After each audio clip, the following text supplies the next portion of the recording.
666. Prečo to musíme povedať dvakrát? Hej jo! Moji ľudia hovoria, kde je Rezi. Hovoria, kde je Rezi.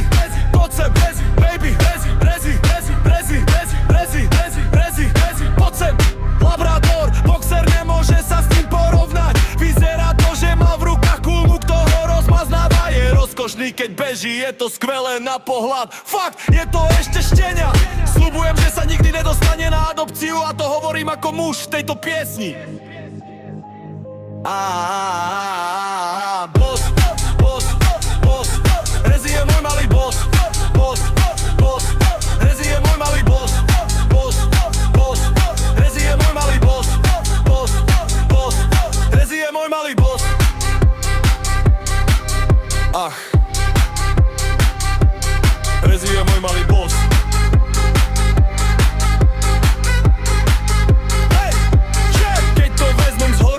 Kožušina, ktorá je vhodná na drsné počasie. Priznávam, že jeho kožušina nie je príliš ťažká. A nehovor mi, že jeho papula nie je krásna.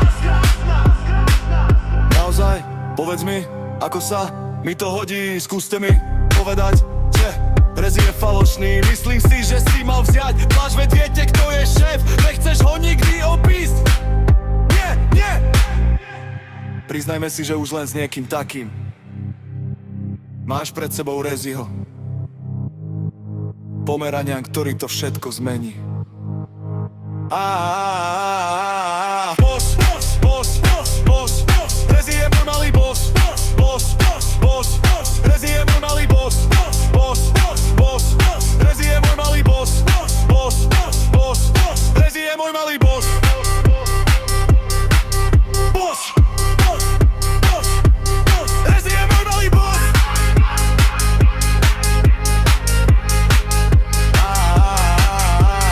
Boss, boss, boss, boss, boss, Rezi je môj malý boss.